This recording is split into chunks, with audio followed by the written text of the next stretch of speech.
these things that we hold dear to, we're at a time, a precipice where in order to move on, we're going to have to let go. And that letting go is wreaking pure ravage in a lot of communities and a lot of places internally and a lot of folks. And I think the conversation about embodiment is a very apt one to have right now. And after the conversation is engaged, and I think that a lot of the technology that I've been thinking through is just that. How is it that we can give people deeper insight into themselves? And once you are able to look at who you are, like a lot of people who are trying to mirror and push forth like certain memes because of the response that they get and the access that it grants them.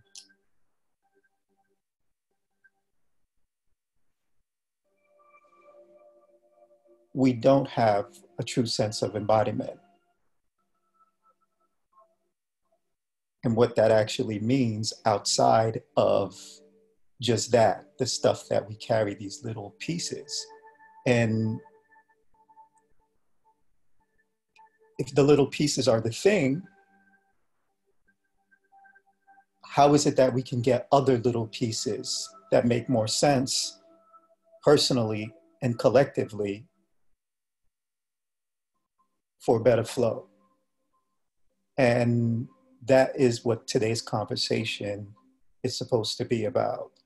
How have we looked back in history, whether through the mythopoetic or through the social framings and philosophical framings, wherever you grasp it, you know, like I ask, what do we feel about embodiment? How is our idea of it formulated, and how would we actually render it with some type of technology? If we were to render it as something, some kind of shape, what would that look like? That's the kind of homework that I gave you guys last week, and I would love to hear from you. I hope I wasn't too verbose. I hope I wasn't too abstract. I hope that I was focused enough to give you an idea of what I wanted to engage and where I wanted to kind of like set up as a starting point. If not, please communicate to me. Can you ask a specific question? If you were to identify with anything, that something that has a form that you can look outside of your physical form, you know, and connect with it, what would that look like to you?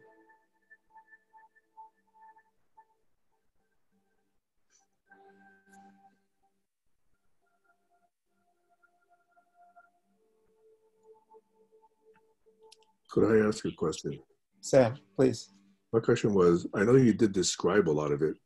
Was that the definition, or was it possible to get a definition of embodiment? Or is that last statement that you had the definition?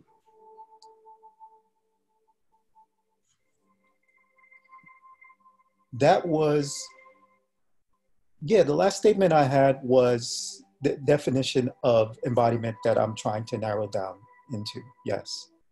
Okay, so let me make sure I got it right.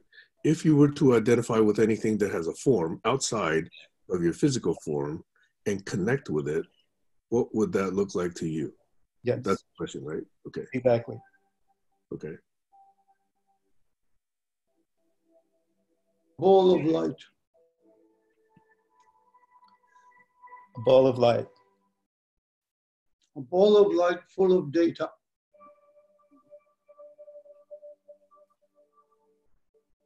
Hmm. Ball of light. Quote a photon. That's about the size of it. And you would actually connect with that. I am. You are. Long time ago, many decades ago, nearly 3, maybe more. I don't know. Hmm. It's called the normal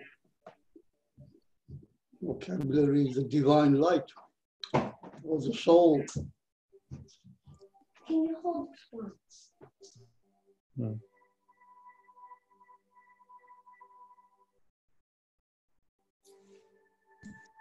This one is lovely, but she doesn't like me manhandling her. She's very delicate.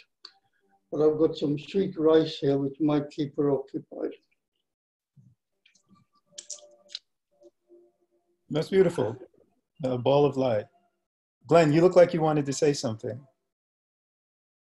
Well, the first that came to my mind was a cloud, but I'm not exactly sure why I'm supposed to identify with something outside of a certain form.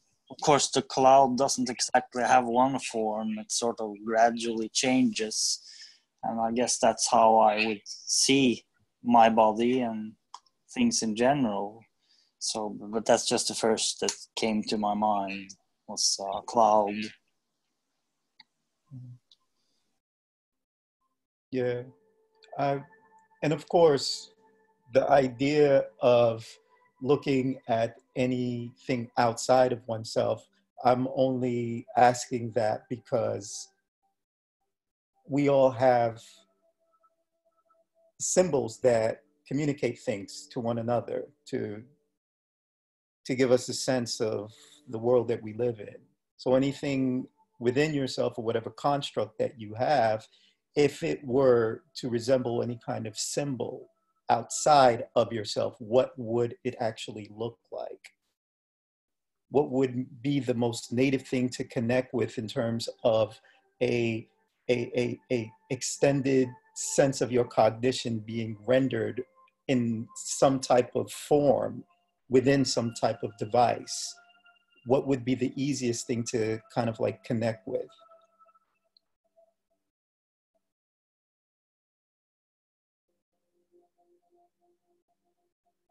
So I have 2 different answers because I'm not sure which one you're looking for.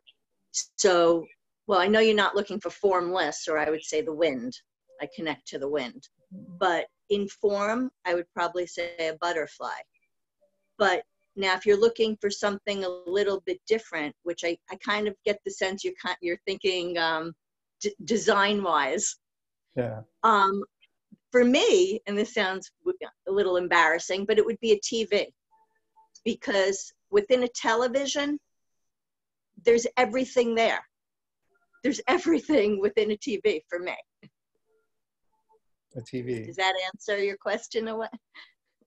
What about the TV?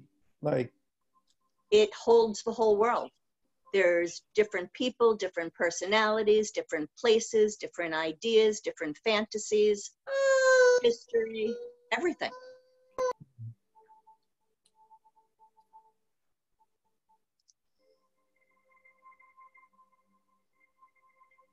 Yeah, I'd modify my answer to the internet and obviously the computer and the screen. That holds much more than the TV. Holds nearly all the sum of our knowledge, incomplete.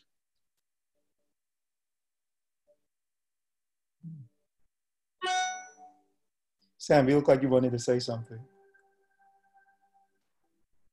Okay. I'm still trying to really understand this notion of embodiment. But to me, it's like at every moment in time, I sense that my connection shifts. It's quite fluid. Like, for example, right now, I'll be connected to you, right? I'm connected now to you, Stacy, Glenn, Jaswinder, Colin, Eric. And I sense that as flows, tendrils connections. I'm also connected to this thing I'm sitting on and to my puppy who's over there to my left. So if my awareness includes those that I'm interacting with at any moment in time, and as I live my life, that shifts.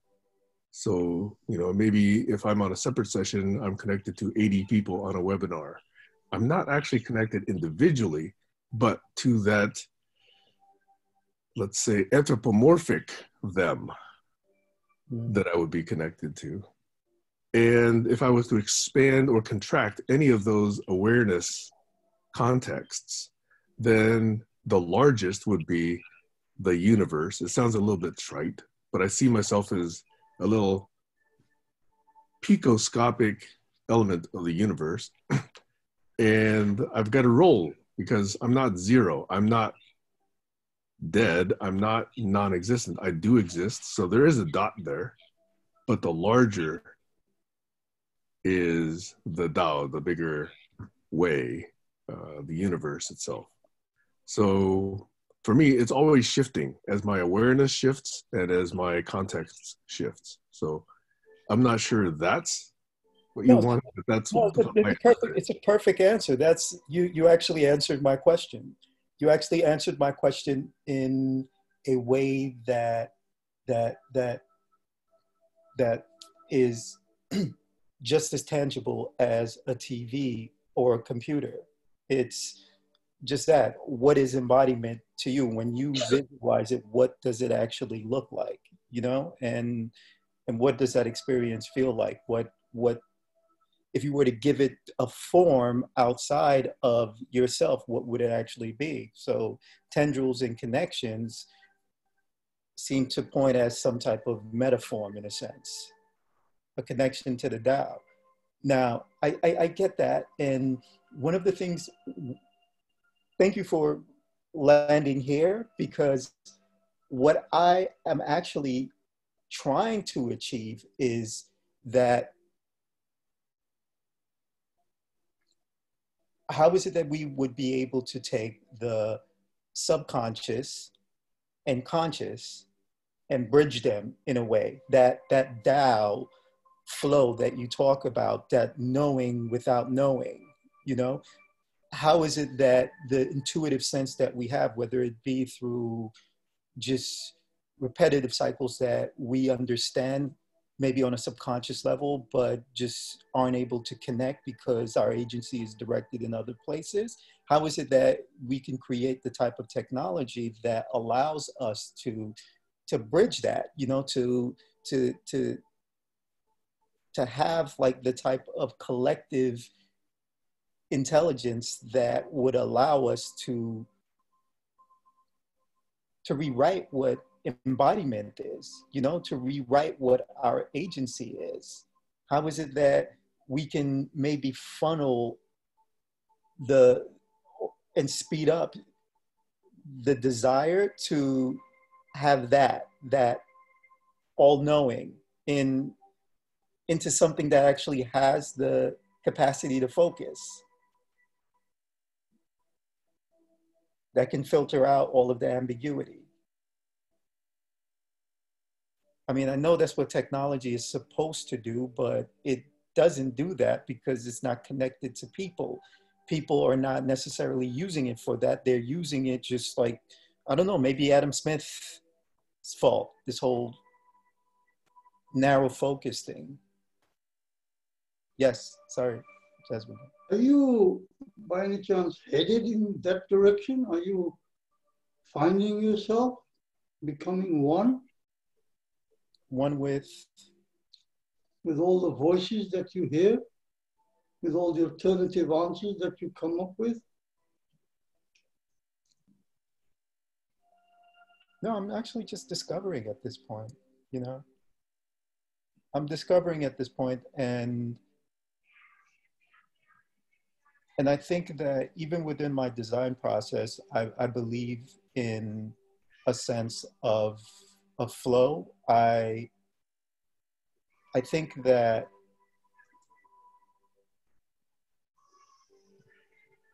to answer your question, yeah, I think I am. I think I am becoming one with that. I am becoming one with That's that. commonly called becoming self-aware. And the more you pay attention to that state of being self-aware, the deeper you will go. And that means that you are in the right place here. Most of the people here are highly self-aware. And this is the right conversation to have. I'm complete.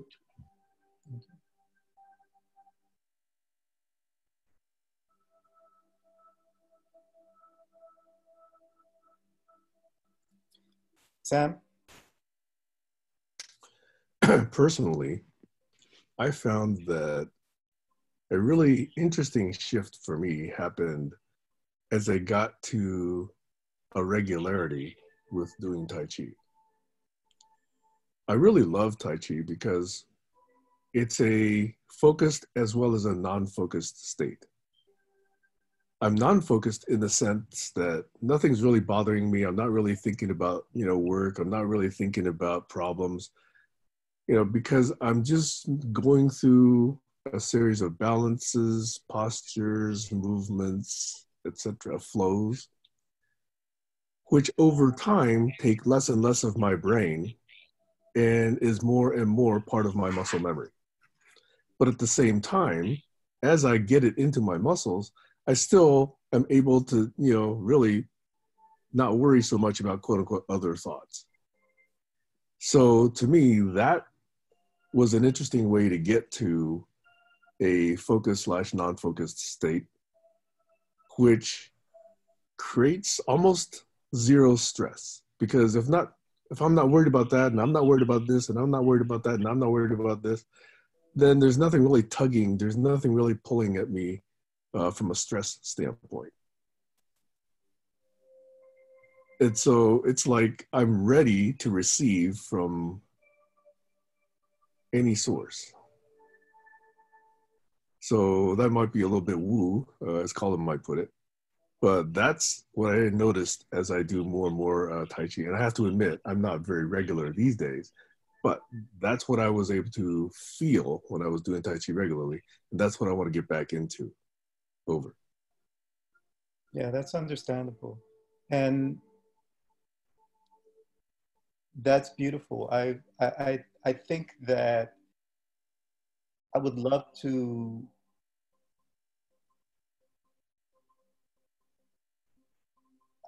find a way to embody that, because we're not doing Tai Chi right now in terms of the political and social upheaval that's going on. And that embodiment, how is it that we can create things that would be able to capture that in the same way that let's say Lao Tzu did with the Tao Te Ching? How is it that it can be not necessarily crystallized into a creed or anything like that, but how is it that we can actually get some type of something that crosses all of the disconnection, unlooses them, and bring folks to a place of refining the greater lumbering I, to have it stand straight, to move with agency, to fix all of the craziness that exists because of this disharmony in the relationship that we have with the planet. I think that when you look at what Doug Engelbert and so many other people have been trying to accomplish, we're at a space and time right now where we need this. It's somewhat existential, like thinking through this stuff, knowing that we can't do it by ourselves and we can't necessarily give it to like AI, just algorithmically program any of this stuff. There has to be some type of connection. You know, there has to be some type of connection that enables us to communicate like really, really quickly. How can we do that? How can we design that without this? Yes, Stacy, sorry. Well, I'm not going to be able to answer your how do we design question, but what I was going to say is that I know for me, I couldn't have moved in that direction had the hard shells that had formed over me not been broken first. And the way that happened, or the way it began, was really through playful exploration. That for me was a starting point, because if I couldn't allow my imagination to move outside the box, I couldn't have followed in that direction. Mm. And playing with other people in that exploration was part of the blending and the connecting. Mm. So would you say that, as Jaswinder said, self-awareness and is what led to that ability to? Yeah, I don't know any other way. Yeah. But the process of self-awareness came through play, because that was a safe way.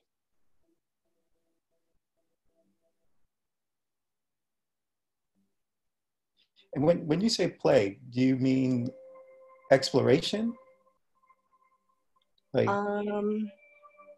lighthearted exploration, or an incorporation of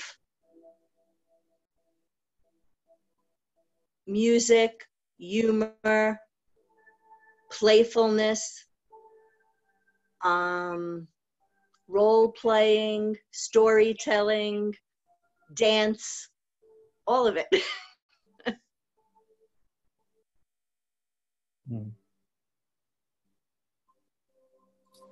Sam? It's interesting that Stacy uses the word play, because in the context of Tai Chi, people don't talk about practicing Tai Chi or working out in Tai Chi. The normal term for it is playing Tai Chi. That's how people refer to it. Cool.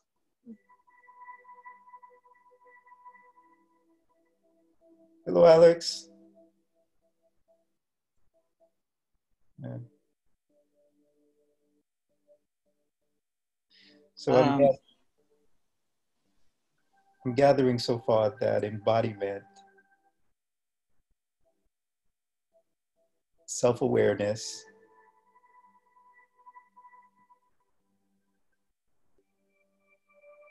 Morpheus, information,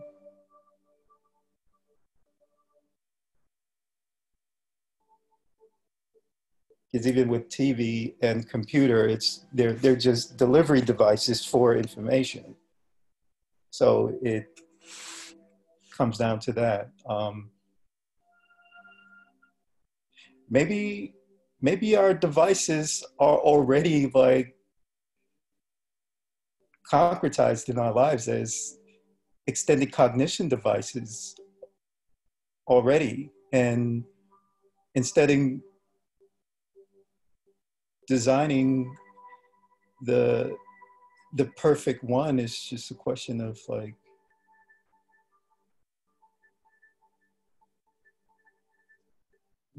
teaching people how to use the ones we have.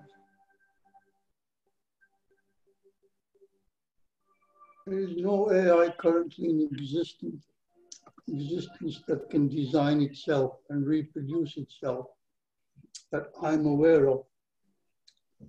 There is no mechanism there at all.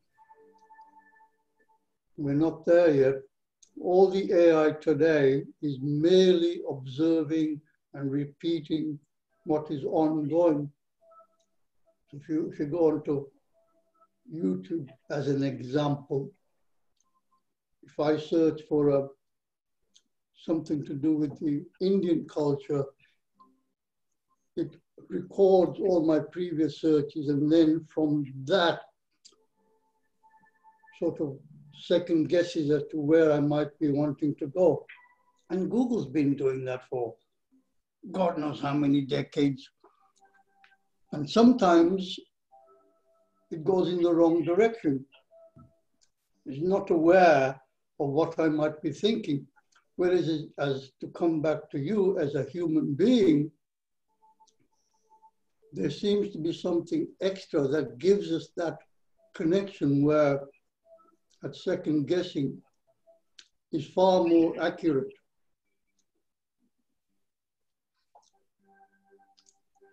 And there are mechanisms inside us that make sure that we do that. And that obviously leads to the bonding and, more importantly, the male-female pairing up, amongst other things. So there's a lot of fears about AI, but I'm not going to go into that. Suffice it to say,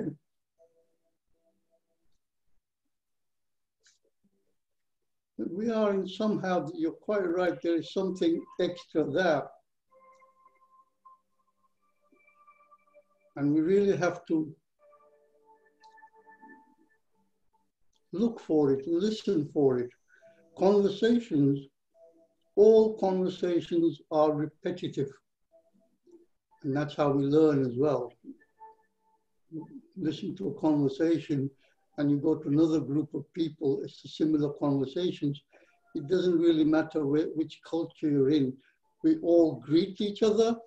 We're all taught to ask the other person's welfare. Hello, how are you? Wait for the answers, and so forth and so on.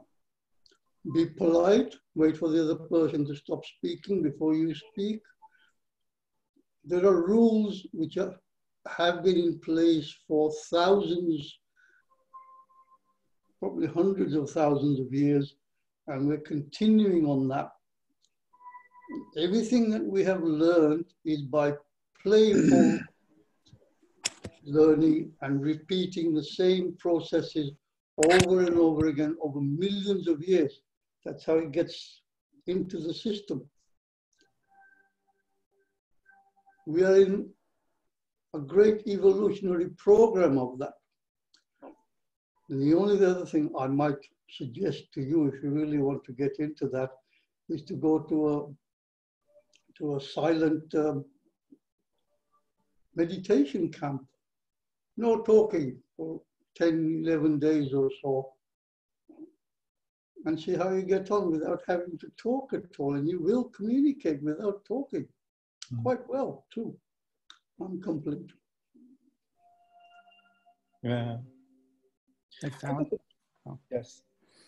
Okay, I just wanted to share. I'm thinking about the movie The Matrix and how we're not, we don't know what our real body looks like or who's enslaving us or whatever. But so there is beyond our physical manifestation, because like we could be holograms. And like what I'm showing you here, I have a virtual background on my Zoom. So you're not seeing where I really am, but you're seeing what I want to project to you. So like I have Ted Nelson over my right shoulder, and I have Douglas Engelbart's chord keyboard, one that I made myself on the other side, and computer monitors showing stuff. So that's not, and that is something that existed a few months ago on a table that has no longer exists. And this shirt is designed by this guy who's now dead. And I could remember him and listen to podcasts where it's like he's alive again. So it's this whole human memory that we're drawing upon and augmenting and using, because I could read books from the 1800s that'll help me today. So, and it's out there. It's on archive.org, and it's a question of selecting the right information to help you with your goals today and your community. So like I'll think of, I may be in a group and it'll remind me of something I read, and then I could point someone to a source or even like online chats now, I could type in a chat window and whoever's reading the chat can follow my source if they want to follow it up or not. So it's a question of how do we connect? So I'm seeing like the threads and like a spider web where we're all spinning threads, putting them out there and connecting to each other in different ways on different threads through different channels. And that metaphor could be helpful because we also need to be able to evaluate truth and relative to what's out there, because I mean, even experts could say things that aren't true, and many people could follow experts.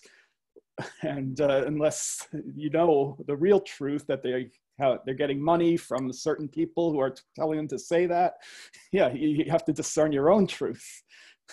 So, or group truth, or nation truth. And I mean, ultimately, yeah, we could all be computer programs running some in a matrix somewhere, but we have consciousness and we have bodies which are like antennas tapping into a source. We don't know what it is, but maybe one day we will. But while we're here, we have a mission, whatever we define that to be. So I'm complete now, thanks. Hi, Lauren. Hi, Lauren.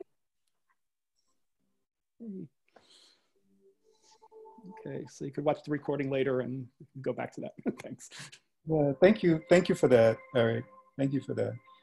Yeah, so that's, I guess that's an evolution. You know, I expected to come in here like a bird or like a globe or some bubbles or, you know, and more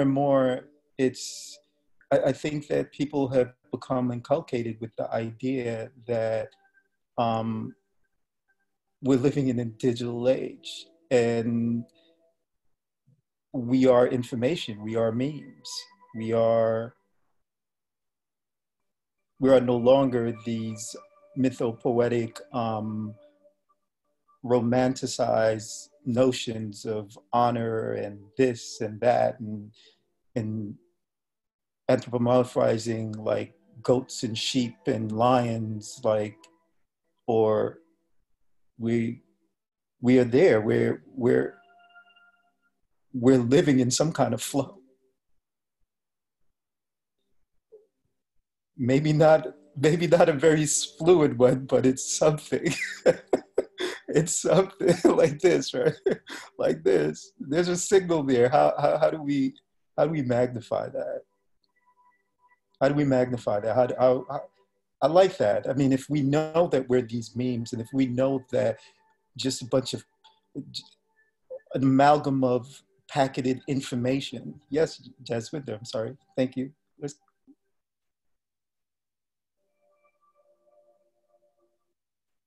Jaswinder? You're muted. You're muted, Jaswinder. You're muted. I'll do it again. I don't know if I'll get the gusto going. Hello, Lauren. Very nice to see you. To come back to what Phalan's just said, does anybody else want to say anything before I go off? Okay, Alex.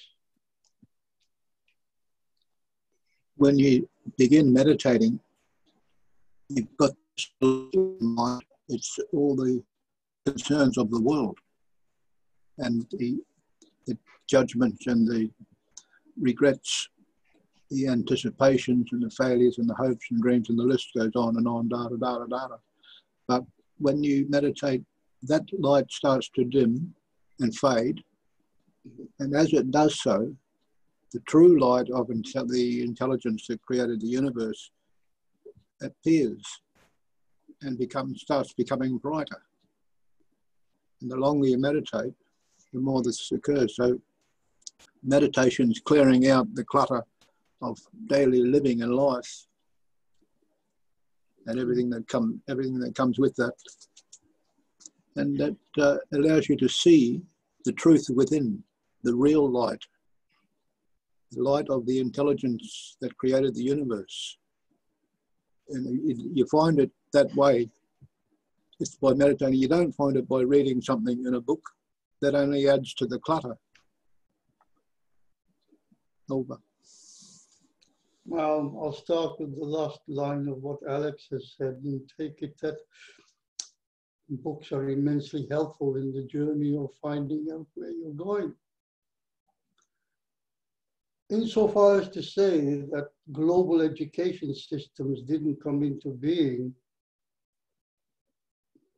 till recent times, just about the middle of the last century. Before that, all education was private or church-orientated.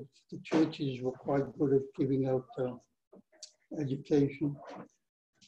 We are the product of an education system that was started post or during World War II. So we're about fourth, maybe fifth generation educated people. Some of us, like me, I'm only third generation. And that is the crux of the matter, is that people who are in our position are able to formulate and ask and get the information we desire, which is what we're doing, Phalan, which previously would have been denied. And the only place you could go and ask the questions you ask today is usually a religious place or an ashram or something. And then again, you may not get the answers you're looking for. This ability to talk to each other and increase our awareness as we go along is what's leading to greater and greater awareness. And there's far more information available on the net today than the early days of the net. I'm looking back at around about the year 2000 when the net was working proper before the social media started coming on and everything was websites. And I used to look for websites with people who were knowledgeable on the questions we're asking today. And there weren't that many. And today we have a plethora of them, which is good. And social media is full of them, and people are running courses, and every kind of meditation is ongoing, which is excellent. You can't go wrong today. The short answer is that it's a very short space of time, geological time or any other kind of time, that has brought us to this point. We are very privileged indeed. Is that anywhere near what you're looking for, Phalan? There's a spiritual contact that gets in touch with the student when the student's ready. It's just something that happens in the neurons in the brain. The neurons are firing together and they're influenced by the reward system, cortisol and serotonin and all that sort of thing. And our expectations of how other people treat us in the world have an effect on that due to psychological performance. But when you quieten your mind and go within in meditation, you begin to see that the spirit is contacting you, the spirit's talking to you through the universe, and it's showing you the truth.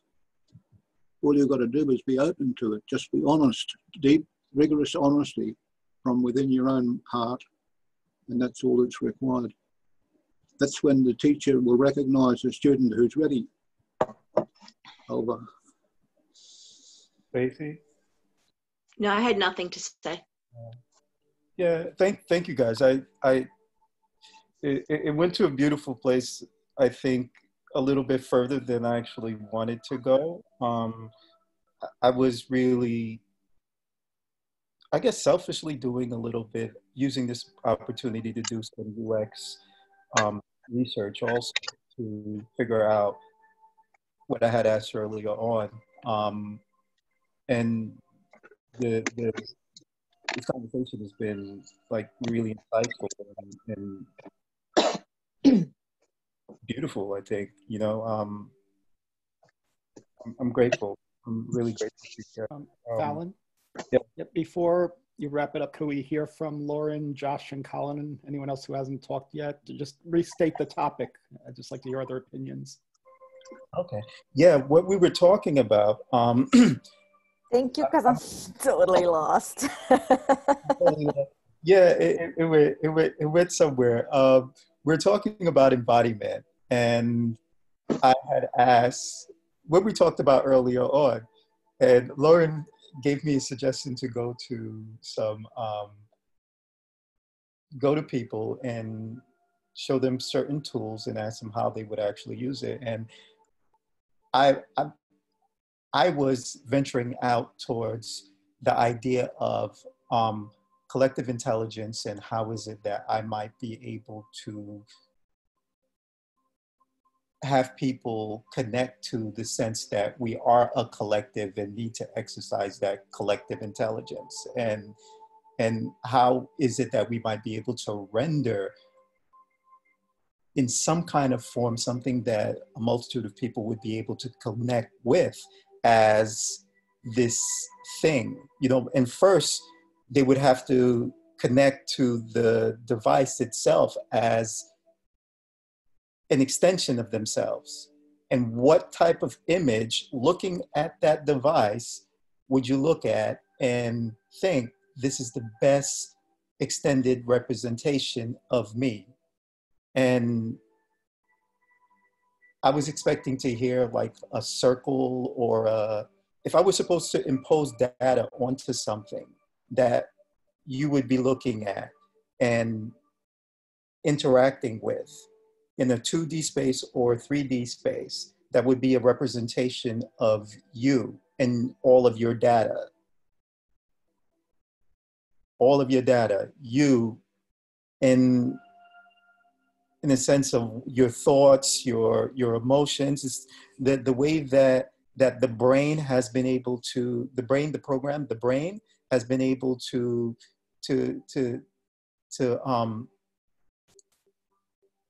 embody this sense of a brain in the program and give that particular experience.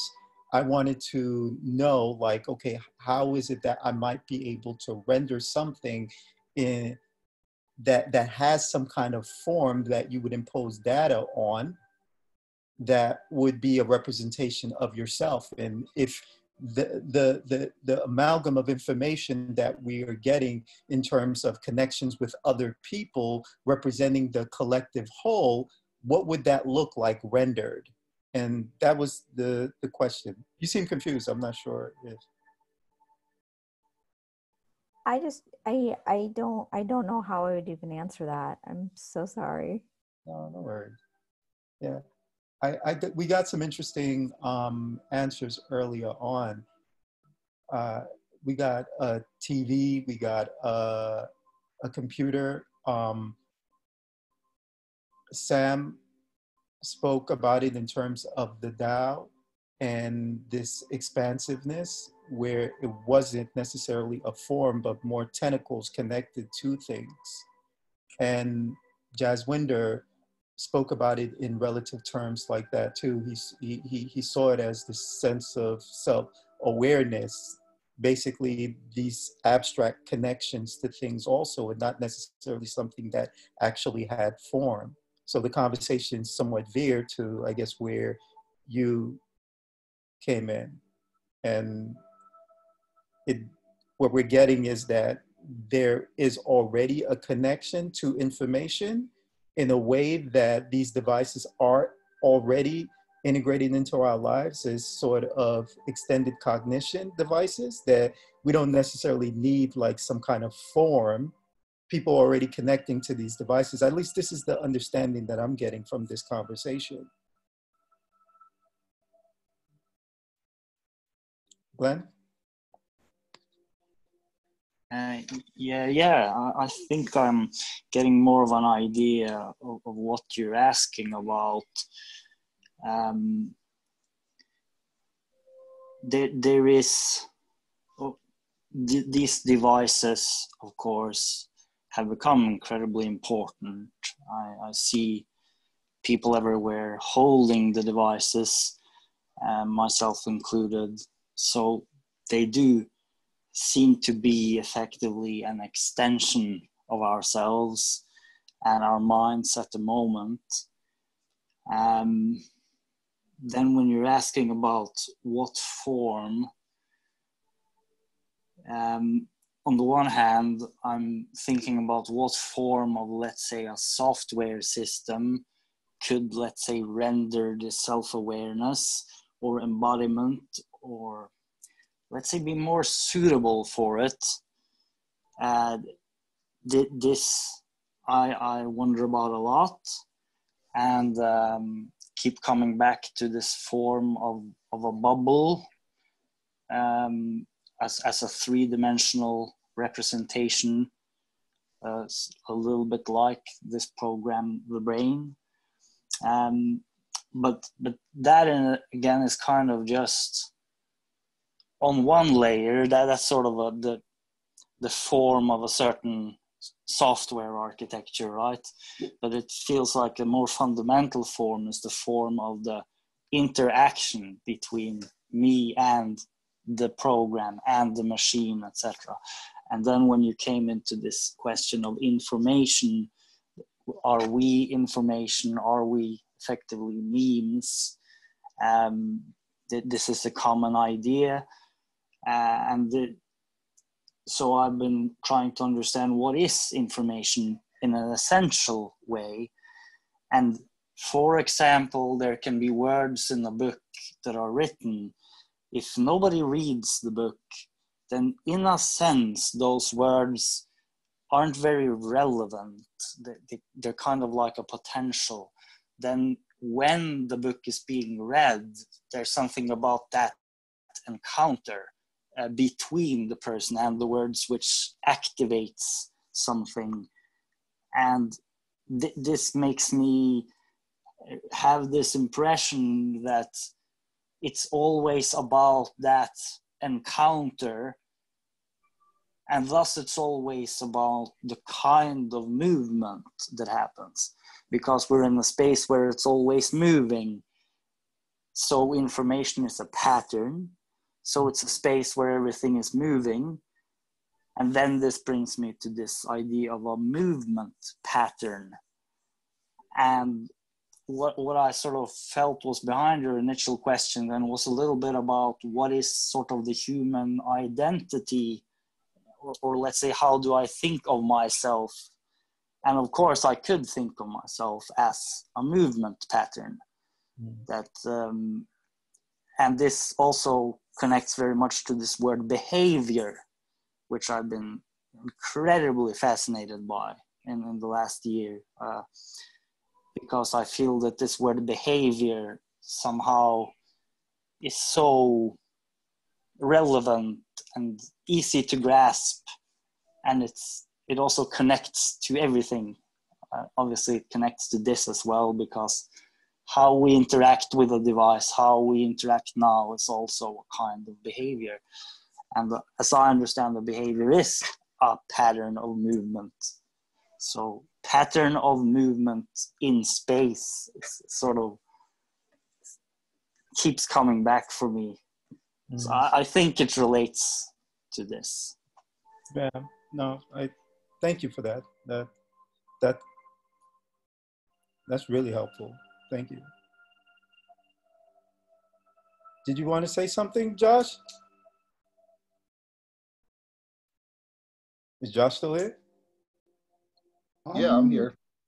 Yeah. I'm pretty. Oh, Joshua, sorry, carry on. No, go ahead. Go ahead. I'm just, I've been lying in bed listening, and I was getting lulled back to sleep with the meditation. So I'm just waking up. The music that was in the background was lulling me back to sleep. I was like, I better get up and have a coffee. So go ahead. I'll be ready in about 3 minutes. How do you know you're awake and not dreaming? I don't actually. At this moment, I really do think I'm in a dream. So I have no idea. So let me get some coffee in me and see if the brain chemistry switches and if I'm still dreaming. I love this dream. You guys are beautiful. Yeah. I only have one little sort of thing to say to you, Phalan. You know, you seem like a highly intelligent fellow, and being aware and becoming more and more aware is already somebody else. Alex has been pointing out it's something to do with meditation. And as I've already pointed out as well, there are many forms of meditation. And the best one from a point of view of somebody who's tried quite a number of them is to become self-aware, is to listen to the self. So when you're talking, listen to what you're saying. What effect does that have? Because that effect is the cause. And then pay attention to what comes back from that. And that needs a fairly good memory. But if you can develop that and develop an ongoing conversation with several people and remember the conversation where you left it, and the next time, pick it up where you left it from. Not from the usual, hello, how are you? And the usual chit chat and how's your gout? But the conversation is the most important thing. Continue the conversation. Otherwise, in my humble opinion, whole of existence is just the repeated conversations of everyday life. And they go nowhere. But a conversation that you're building on, that's how civilization is built. That's how we have all the complexities, which we're going to make simple now because we've learned, the yeoman, that's us, we've learned how to assess the truth. It's no longer, more importantly, how to assess a lie. The lies are no longer the preserve of the highly educated and or the business person. We've learned how to do that. And some of us have obviously been in or are running businesses, and we know that in business, we're allowed to tell lies. Not really. Why do you need to tell lies to be in a business? So to put it in a nutshell, listen to the self.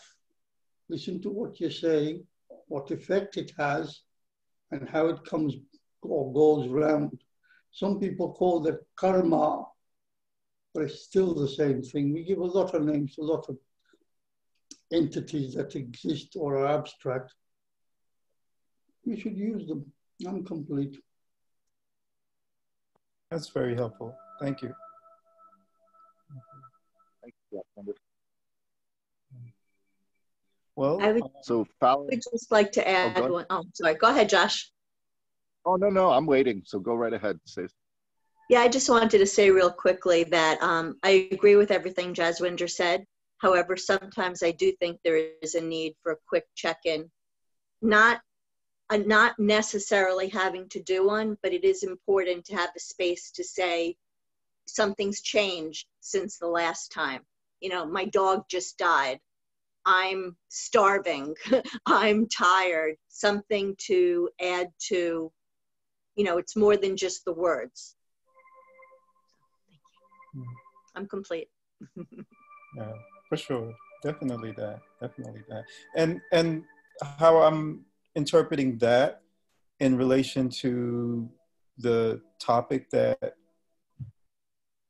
at hand, how is it that we might design some type of embodiment tool, some type of awareness tool, something that enables us to have greater self-awareness. The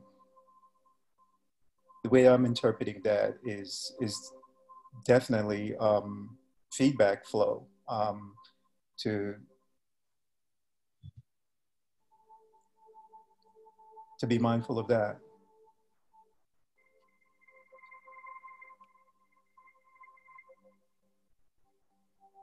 Phalan, can I ask you, is that your music playing in the background? Yeah, it is. Was it really putting you to sleep? I just thought.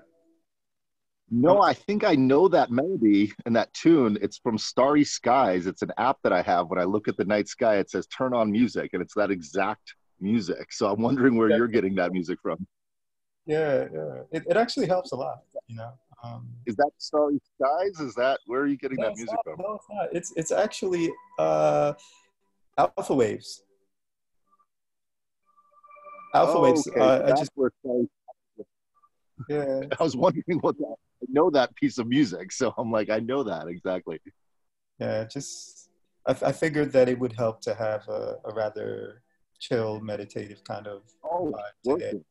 It's, Yeah. I'm about to change my tone and speak like this. The alpha wave. So, Phalan, my design teacher told me this regarding your question: is to be a great designer is to step out of the patterns, behaviors, the things that you normally do, and when you're on your way to work, on purpose, take a completely different route, at least every so often. If you're late for work, go that route that gets you there the fastest. But intentionally wake up early, intentionally have a cup of tea, intentionally do a different meditation practice, intentionally play rock music to Pantera, because I can't stand Pantera. I hate it. It's like the worst noise to me in my life. But turn on Pantera and meditate to that. And do things that are just out of the norm and go to work in a way that you've never been before and look around and see if you see things. And the brain gets caught in these rabbit runs of patterns and patterns. By switching that up for yourself personally, then design comes, because you start to see the patterns in the patterns that you didn't see before, because you're experiencing more. And to me, what traveling is just like it's that same thing on steroids. When you go to a place that your brain has never taken in the information, and you're seeing architecture from a part of the world that you've never seen before, it just stimulates all these neurons that hadn't yet been stimulated. And our brains are quite miraculous in terms of the amount of millions and millions of connections that we've made since we were babies till now. But by switching the patterns up, you start to make new connections. And I think that is the key to designing, to living, to being, is to be able to switch up those patterns and feel like you're receiving the information in, as opposed to, ow, it hurts me. I don't want to look around. I just want to get to work. I don't want to see what the trees are in this neighborhood. I don't want to look at the people. Like when I used to go out to Brooklyn, I would see these neighborhoods where everyone was wearing the same color and everyone had the same haircut and everyone had the same hat on. And I was thinking, what is this place where everyone looks exactly the same? And I went, oh, it's Crown Heights. They're Hasidic Jews. Okay, that's really interesting. Like, I'd never been out to Crown Heights. I thought that was fascinating. And same thing with Queens. When I went out to Queens, they have those raised, elevated, you know, the subway systems. And I'd seen it in the Bronx, but it was really different in the Bronx. It was really kind of disgusting and unkept, the elevated system. But in Queens, it was kept pretty nicely. And you could walk across the elevated subway system and look down at the neighborhood. So it was a different view of the neighborhood from the elevated subway. And take that analogy and do that when you're brushing your teeth. Do it when you're washing the dishes. If you're doing a yoga practice and you're watching TV, strike a pose. Just watch the TV. Hold it. And same thing, I'll just go, and this is my end of my rant. I hope I'm answering the question properly, because I didn't, but to embody information and to move to a whole new different dimension and to be a completely neo-human android, whatever digital analog interaction, phone anxiety, if we leave it at home, whatever's going on in this moment of time with human beings and the world around us and inside of us and through us, just consciously try to be aware of breaking the patterns on purpose, not because someone pushed that onto you, but because you chose it autonomously. Mm. So there's a sense of, yeah, self-awareness to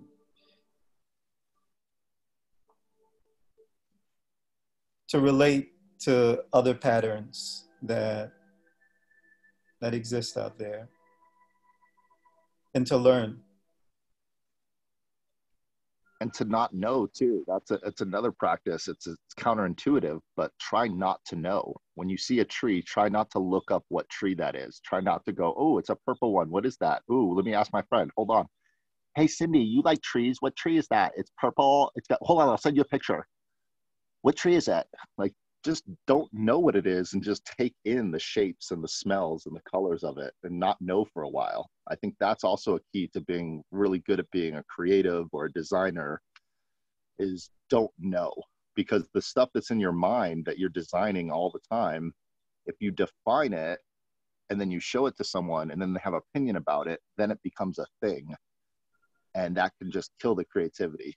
But if you just let it be in the back of your neocortex, and then you see something else and you make an attachment, maybe even if it's 6 months later, and you take that thing that you didn't know with the other thing, then you've created a whole new thing. And you don't have to define it, just let it come into existence, whether it be a digital 3D modeling, or that shape rides the rhythm of poetry when you're speaking, or it plays out into the next guitar song and the chords that you're playing, etc., ad infinitum, into science, into the creative arts, the movement of dance, a look on stage as a actor or theater performer. Let it permeate the whole existence of your being, all the way to this conversation right here. And with that, I'm complete. Thank you, Josh. Well, thanks, guys. This was actually really, even though it seemed a bit nebulous, I guess if we were to take, if I were to, actually, let me not impose my own thoughts. What time are we usually done with the barn raising? This whole session usually goes about about 2 hours, but this first section where you're focusing and moderating should probably go about 75 to 90 minutes. So we can go to dot 30 if you like. Yeah. No, I think with that I'm complete. I just wanted to do around the check-ins and to maybe share what I've learned, and to connect everything that I feel were gifts that you guys are bringing, in terms of insight. Again, like I said, I was using this a little bit selfishly as a conversation, to talk about embodiment. And even though my desire wasn't for it to really go into the nebulous zone and to really refine it into a lens to explore how is it that we might be able to get a greater picture of what awareness, what us looks like, as it relates to technology. How is it that we would be able to render that embodiment and make a connection to it? That's what I came into this conversation seeking to understand. And what I did understand is that there isn't any form that people, not that there isn't, but most of us are connecting to something formless. And it's attached to information. It's attached to movement. It's attached to something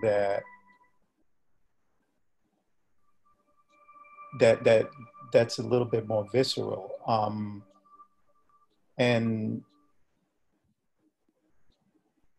yeah, that's helpful. That's helpful. I like the idea of movement. I like the idea of something intangible. I like the idea that people do see information and have embodied the concept of information as that, embodiment. And that's helpful. I like what Josh said about design, and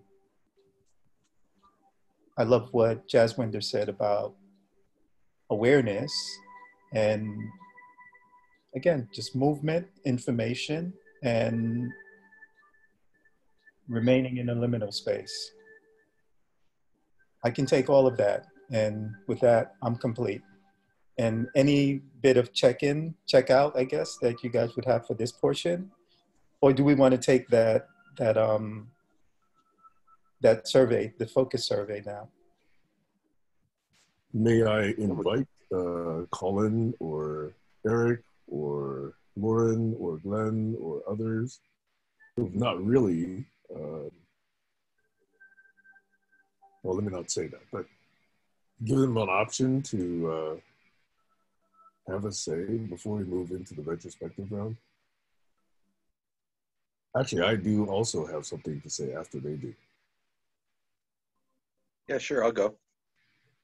I've been listening and kind of doing a little bit of what Josh suggested, you know, allowing the novelty of this particular session to take form. Thinking about what the answers to the questions I would have would be. And the similarities of people's questioning, and to what degree they seem to need to reach into a woo bag, or how much they just appreciate the immenseness of it. I really like the way that play got defined several different ways. Josh definitely was giving a great definition and playing really well. I was laughing.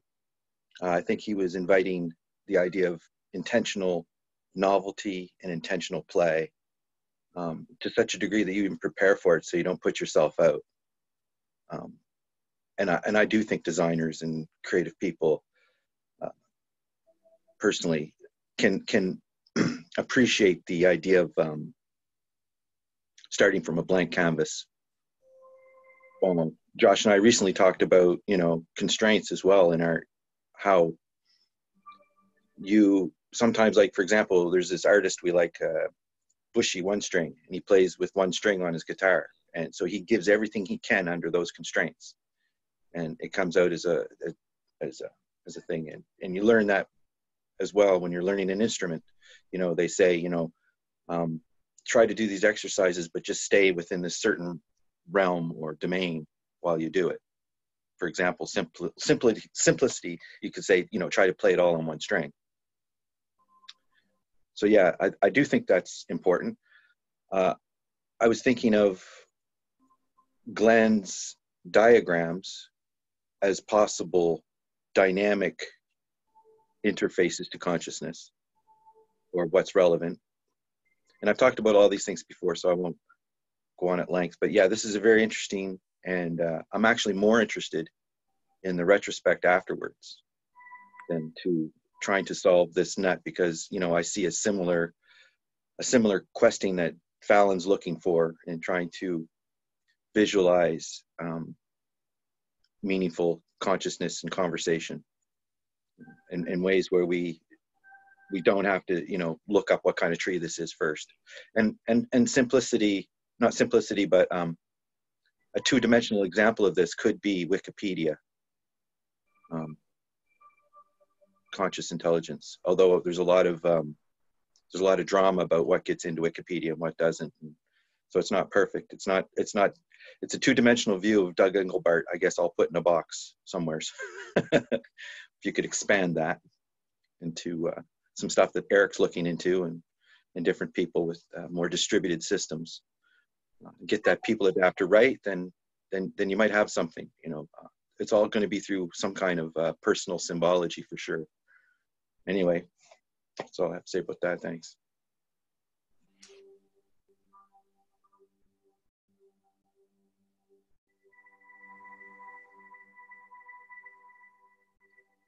Did anyone else have anything that they wanted to add in a check out?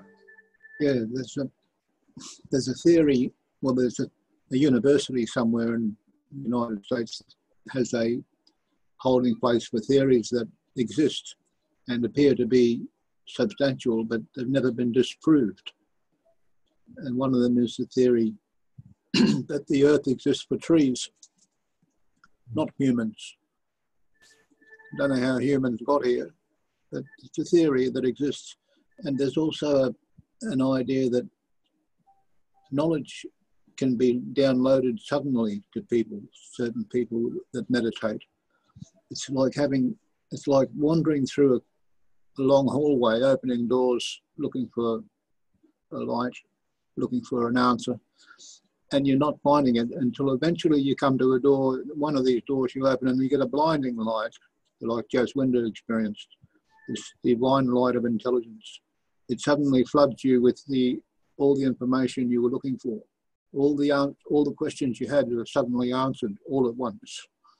It's like, so that's an experience that is strange, but it can occur.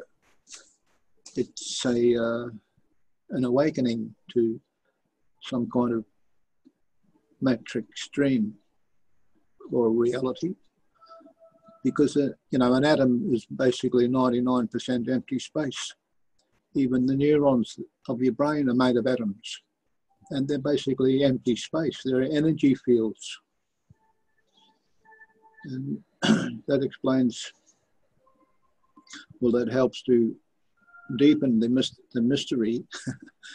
And having a good sense of the mysterious is a wonderful thing to have, because that's where your imagination's let loose to explore the possibilities.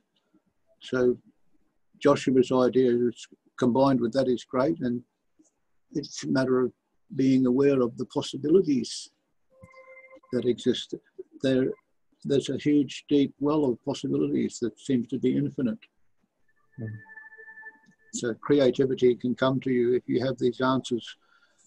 You look for these answers in quiet meditation with rigorous honesty. Eventually you'll know what exists and why it exists. Eventually, over. Can I briefly building on that?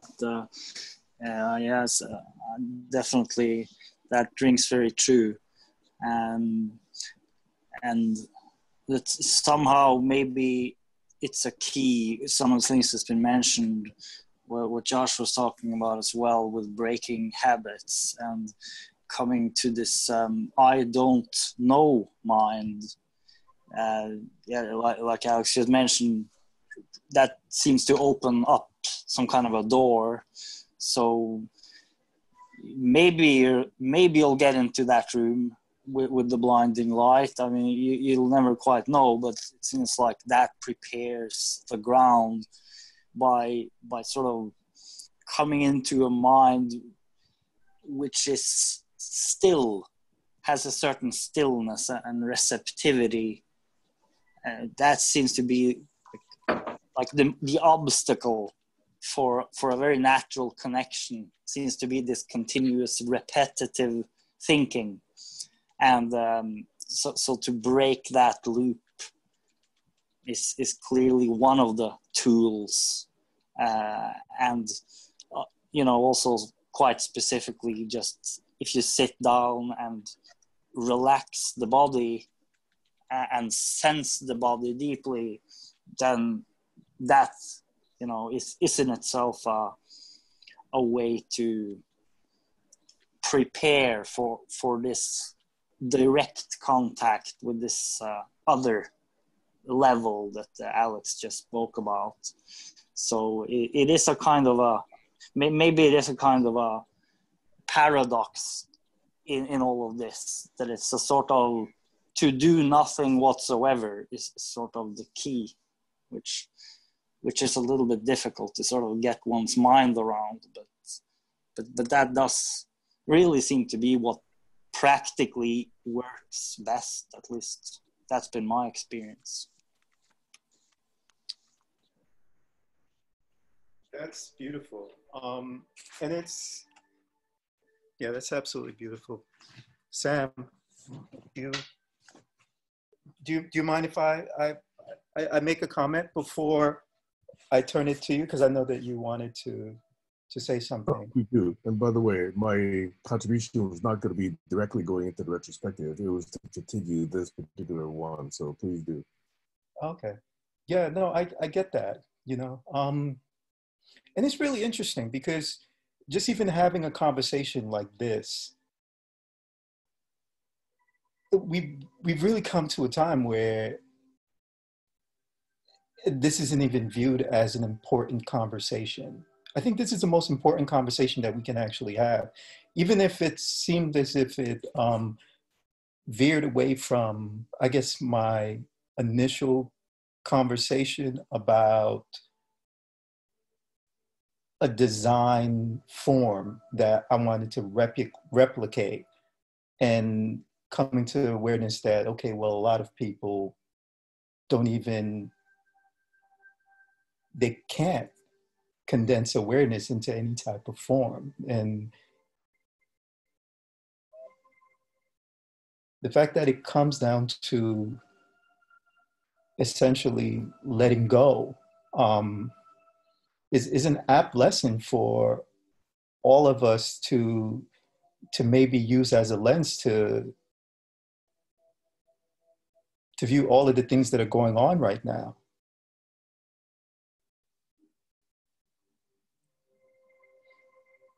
I know, like, I'm killing myself and just like trying to figure out, like, okay, well, what is it that I can actually create that'll fix things? You know, what is it that I can create that'll do this, that'll do that? And more the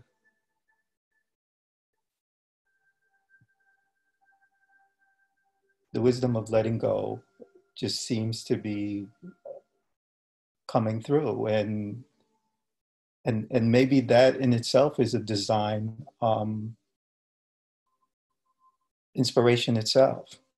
How do you design like the permission for people to let go?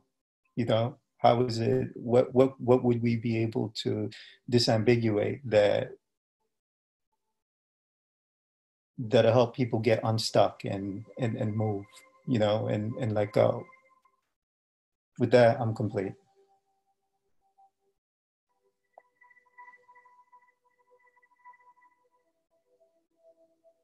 Sam?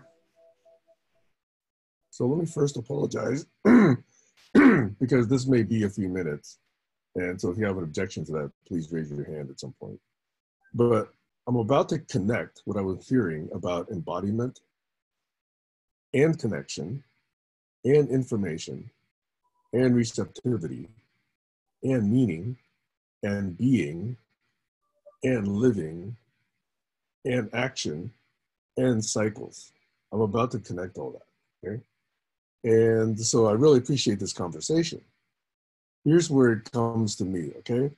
If I say I'm connected to my body because my body is, you know, mine, okay?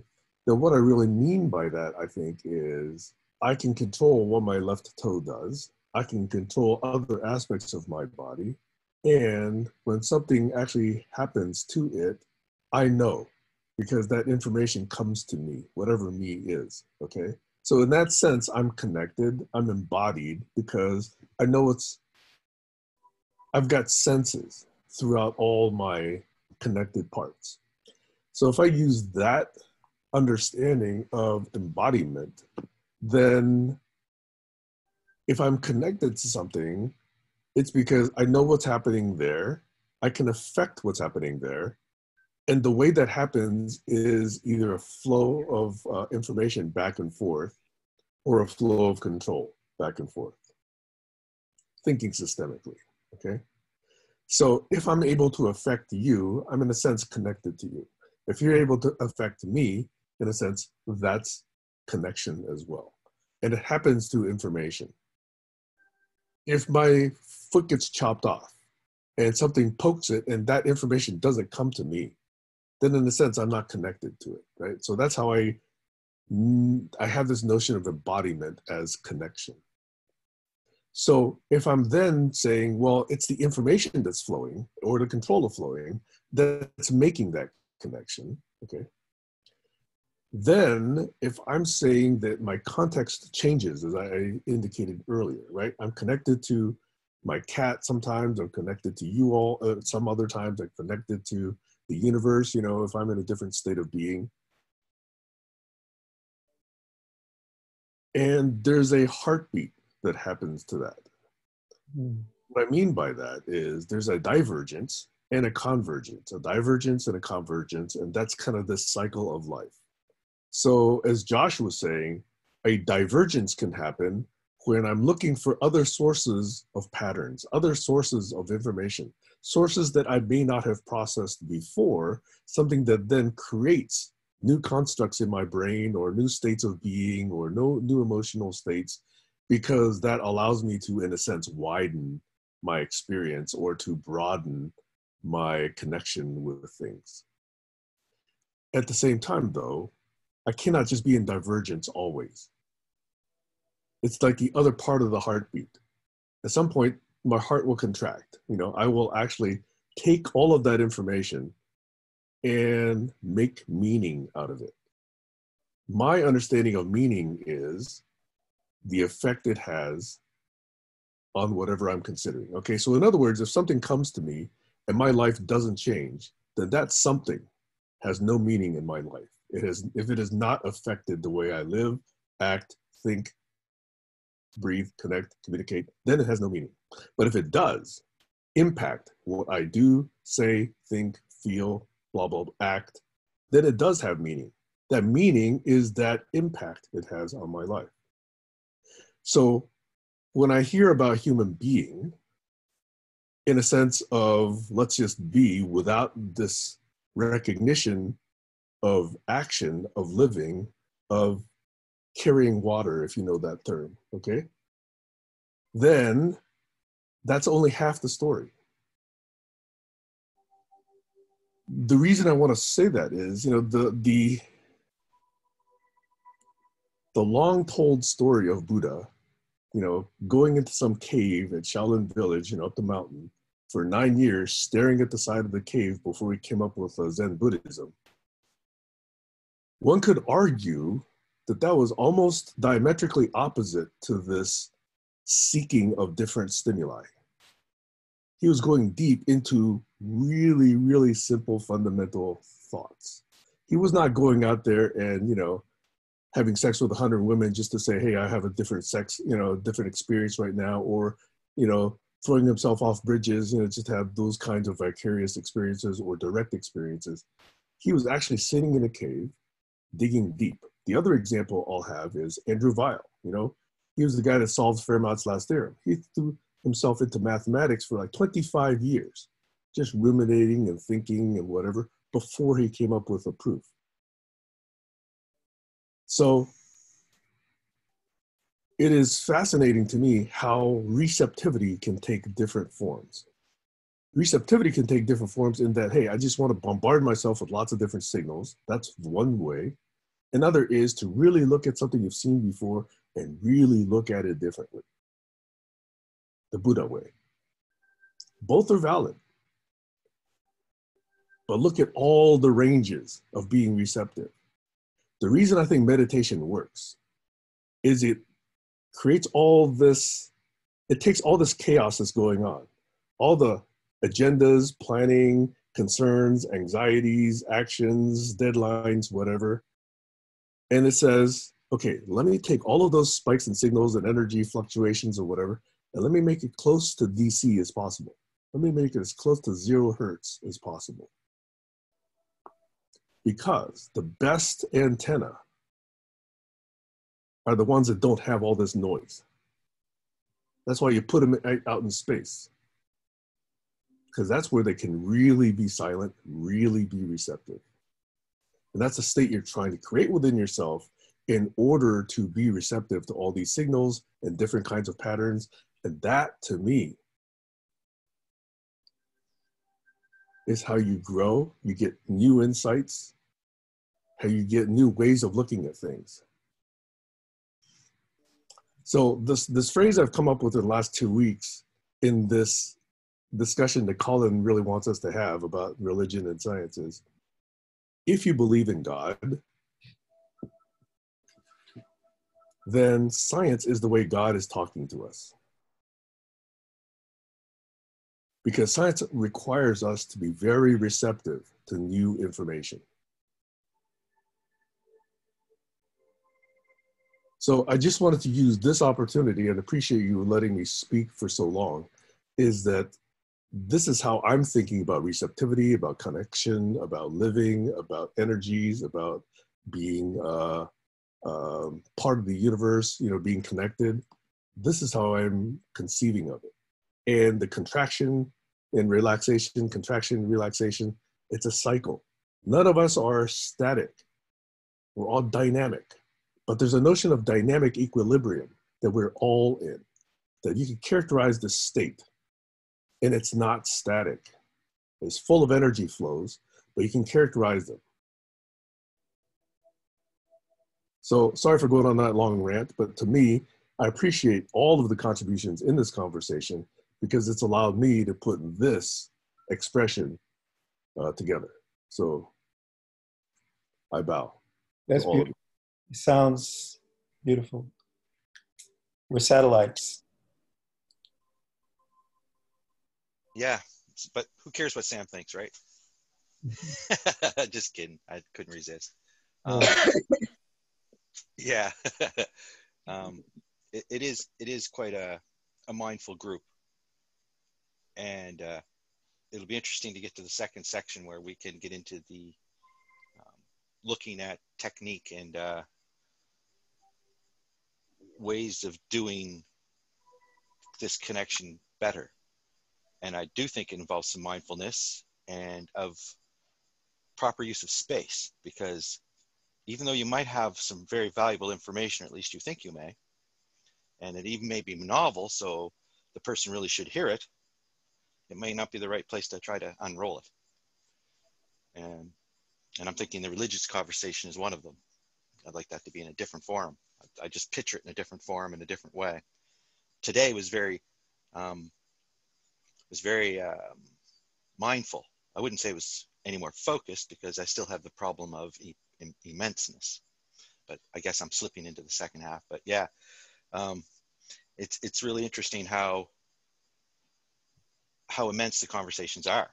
And Sam, I could see Sam having the ability to widen the straw and say a whole lot more all of a sudden because of the context and the space that we gave him and the little interruptions.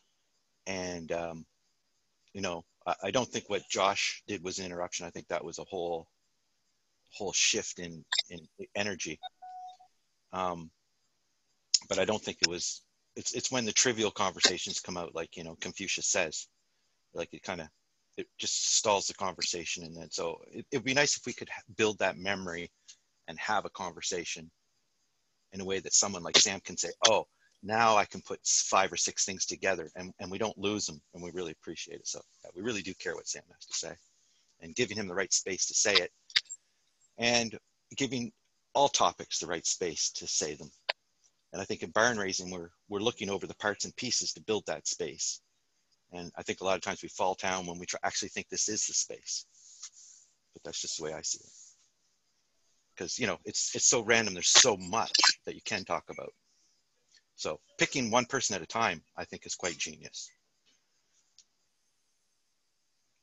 Thank you, Colin. Yeah.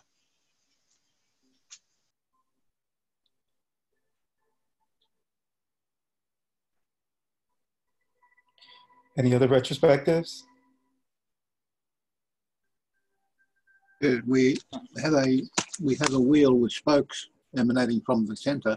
The center seems to be the topic of conversation that each person brings to the group, and that gives us a rich source of other topics to delve into, because of these spokes that emanate from that person's suggestion. I don't know where I'm going with this, but it's just that wheel came into my mind, with the wagon wheel with the wooden spokes. And it made me think, well, it's something you can focus on. It's something real, constructive. And if we at the center of that hub is the group conscience, then that's a power greater than any single individual. It's like a united religion, united global religion, or the global organic democracy, which is the GOD also. Anyway, that's my thoughts. Over.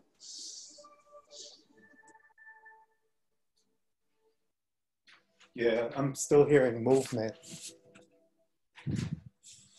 I had a little remark building on this, that it was mentioned that the kind of context where people are together like now and sharing, exploring these questions, listening, sort of like a bit like one mind, that may be an example of a technology for awareness. I think it's very, very effective technology for awareness. But it is also striking for me that there are very few contexts in normal everyday life that has that space for just being with people and just exploring a question like we've been doing now. I find that it's very, very valuable, but it's so striking that there aren't really any such spaces in sort of the daily rhythm of life, at least not in my part of the world. It really seems that one has to deliberately create these spaces, and that's why this on the Saturdays joining this meeting is so important for me, because I feel this is one of those spaces where one actually has that opportunity, and it's really something quite precious, and I feel it's too little of it, far too little of it as compared to the need and the opportunity that one gets for growing a lot faster. And then of course the opportunity could be increased even further, like Jaswinder mentioned, if we have a group memory and we can build on it, etc. So yeah, go ahead and finish there. So might we say that the Jaswinders might be the last of this series before we go into the retrospective? Does anyone really have another burning thing to add before we move into the retrospective? Well, think about that while Jaswinder goes. Jaswinder? Just two items. Don't worry too much about having an excellent memory. It'll build. The more you use it, the better it'll get. Second item was a point I made earlier about normal conversational startups. Hello, how are you? It's raining, it's miserable, etc., etc. That goes on from what Glenn's saying, that this sort of a conversation is a rarity. And the only way we can get out of that rarity is that if we start the conversation at that point. Hello, how are you? Oh, I'm so sorry to hear that. What shall we talk about? Something deep or something trivial? Go for it. Cut out the clutter. If we don't do that, we're going to keep going in circles. I'm complete. Yeah. So can we move into retrospective, or does someone else really have a burning thing to say in 10 seconds or 15 seconds?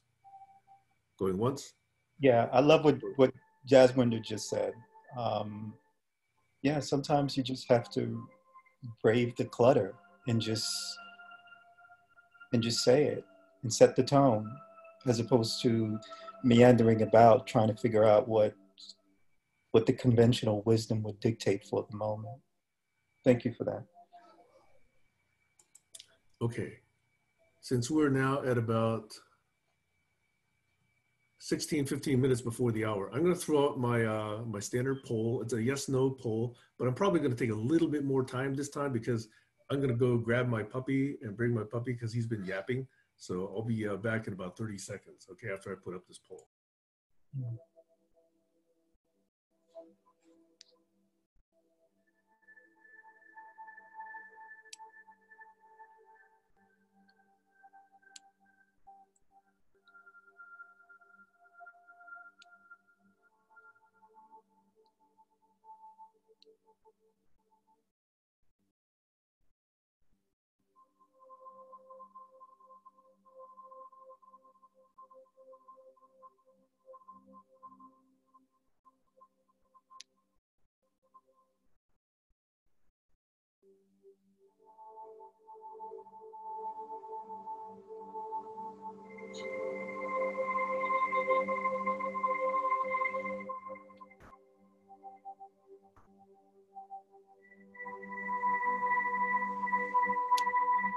Okay, so we have some results. We have 4 votes for yes. I would have said yes also, except that the host cannot vote. So that would be 5. And we I have, wasn't able to vote, by the way. I kept pressing yes, and I couldn't get, or it wouldn't, the poll then disappeared. So you could add my yes. Has anybody else got that problem? No? So it's just you, Stacy. Just me. I'm special. I was sorry. I was stuck in the kitchen, and I would have voted maybe like usual, but the button isn't there. No, it's a simple yes, no. This is a binary world for now. Okay. All right. So I'd like to hear from anyone who may have some thoughts to add to the yes or no. Now's the time, including Phalan, if you've got some. No. I guess we spoke about awareness. So awareness is embodiment, and yes, so I guess we definitely did stick to the subject. And a maybe has a yes in there, so I guess thinking glass half full, leaning in. It was good. I think it was a multi-purpose actually, and I think that comes from intentional listening, intentional focus. Trying to get be an influencer to get people's focus is very valuable. So, you know, in this forum, we afford each other that when things are good. And I think great things can come from that kind of energy. It's the behaviors, patterns that can get in the way, or investments of cross purposes that get in the way. It's reality that gets in the way. So yeah, this is a very meta conversation. And how to have it without losing focus with multiple people, I think is a hidden dimension to this conversation. You know, you can do it well with one person, or even if you go into a cave yourself for 8 years maybe, but how do you do it with 6 different people and all their biasms? And how do they make those biasms known in a friendly way? Because biasms are not always a negative thing. It's where you are in your journey. You can't say, I'm just going to dump all this information on you and you'll be fixed. So, you know, how do people listen and come to that place to listen? You know, church is one, education's another. And I would say this is kind of a new form, because, you know, I am here for the retrospectives. I'm not here for the personal connection, although I think personal connection is very important and I enjoy it. And I think that's a bonus. And if you can get that while you're dealing with your responsibilities, if you can mix business and pleasure, should you? I don't know. Am I here for business or am I here for pleasure? So anyway, I just have this great overwhelming feeling of the treatment of the space today as even more important than, and that is the point of the second half, is to think about, you know, was this a new way to focus and was it achieved? So I'm thinking more about the people adapter and people plugging in as opposed to the topic itself. I think the topic is germane for this group. So I think that's why the magic works. If we were talking about something like religion or poverty or global warming. Well, I hate to do this, but could you make it brief? Yeah, I'm just saying that we couldn't have this kind of an experience we have today. I don't think. And how could we? How could we? So that's why I say when we have the conversation about religion, I see it more of a larger experiment than just the topic itself. Like, can we kindly get there in a meaningful way, as opposed to just try to dump our information, what we know. Anyway, thank you. Thank you, Colin. Anyone else with thoughts in a retrospective way? Thank you for that, At Colin. least for now, take an opportunity to say my 4 stimulus questions for retrospectives are: what's working? What should we continue doing? What's not working? What should we stop doing? What should we try doing differently than you? And what should we still put off and leave for later? In other words, what do we not yet understand? Those are the 4 standard questions that I would ask in a learning retrospective. Can I answer something? Sure. I love the polls. I think if we can come out with 4 things that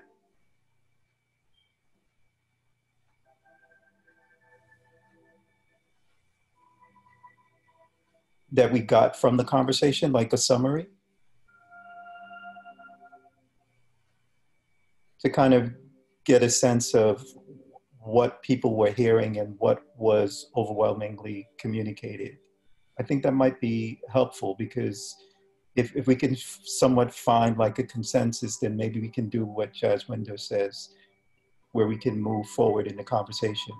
You know, if there was an understanding and there was a felt sense that everyone at least came out with this. And if there was an understanding that everyone came out with this before our respective editing in our own minds later on, I think that would work. Yeah. So I'm going to say something about focus and defocus. I think that for me, creativity almost always defocuses me. Here's how I'm going to explain that. If I'm entirely 100% focused on what's being said in a conversation, and I don't give myself that permission to depart briefly and put ideas together and grab another idea that's in my knowledge base and connect it with this one that I just heard, and allow me to sort of take a look at where that implication chain happens. If I don't allow that, then those opportunities to put those links and associations together may disappear if I'm completely focused on whatever someone is saying, okay? So I allow myself to focus and defocus, and that's what got me a lot of value out of this particular session. I couldn't go on my connections with embodiment and receptivity and stuff like that, which may or may not make sense to you, but it makes sense to me, okay? I couldn't do that for myself if I didn't allow myself to, in a sense, step back, lean back a little bit, go into my own thought bubble and come up with that creation, and then come back and try and share it, okay? Now, that would be disrespectful if I couldn't actually follow the conversation. I was trying to follow well enough while I was doing this introspection so as to not appear entirely rude. I was probably a little bit rude by doing that, but I was hoping not to be entirely rude. So to me, being creative in sessions like this almost requires me to sort of lean back a little bit, go into myself, do that little, playing with my mental blocks, and then come back, if you know what I mean. So to me, the fact that the conversation and the moderation style and the participation allowed that to happen was very effective for me. I enjoyed it.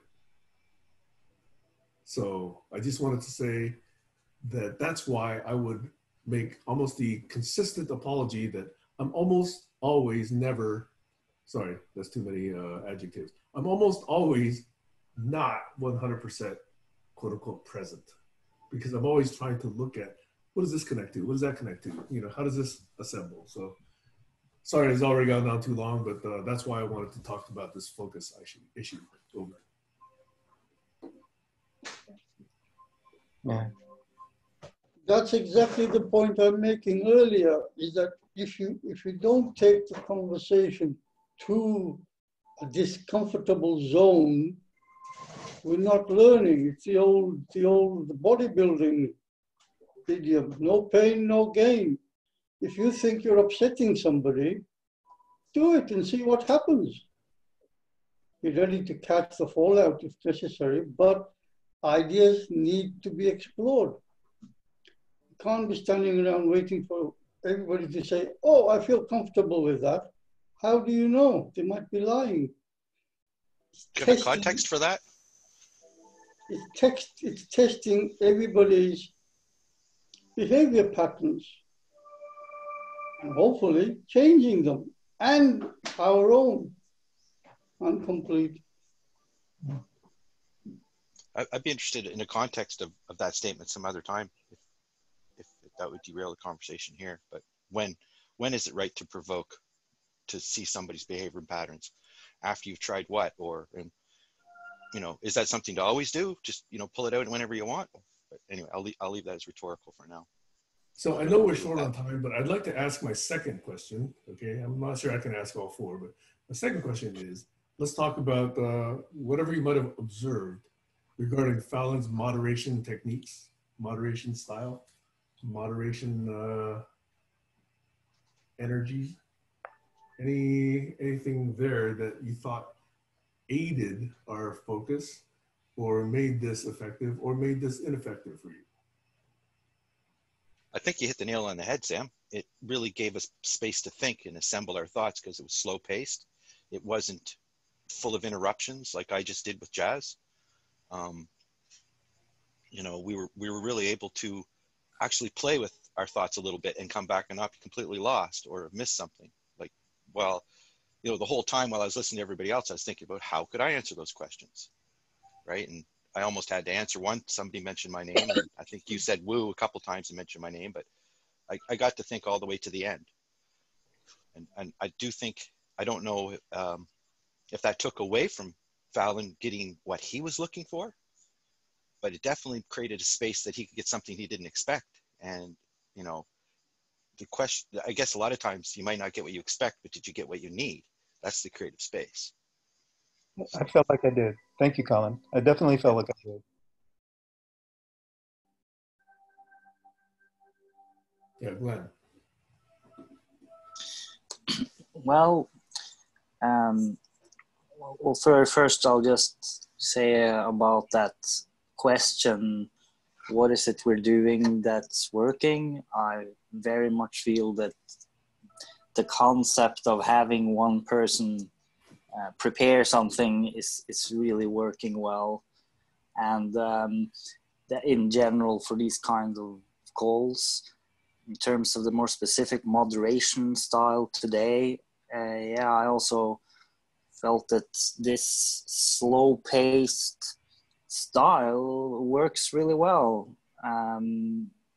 Just sort of giving space, and it was a little bit similar when Alex had his session, sort of him bringing on a theme, and we sort of just explore it without any rush.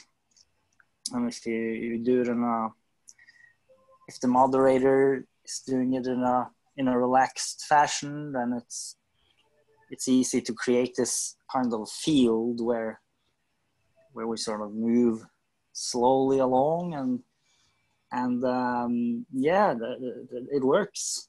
That really works.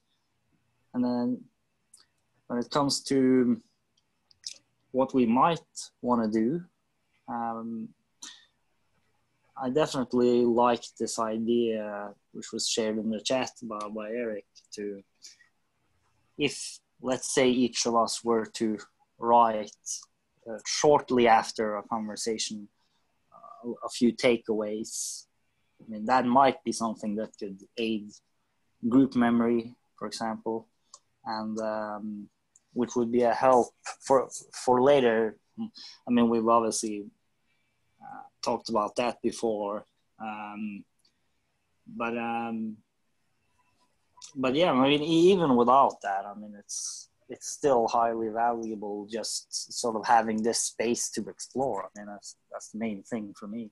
So, but I mean, we could definitely build further on it.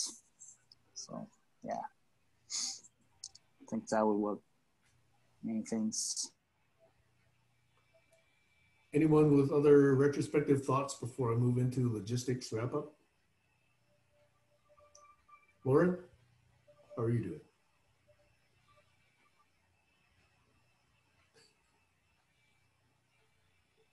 Sorry. I am gonna need to be eating dinner soon, so I'll have to duck off the call now. I think it's been a couple hours, so it was nice to see everyone. And Stacy, if you're still listening, I love your new place and the new computer setup. You can see you now, and instead of having like Vaseline smeared all over the this is actually still my old place, so you'll see things coming off the wall. It's just a different room. It looks like you got a better device with a better camera.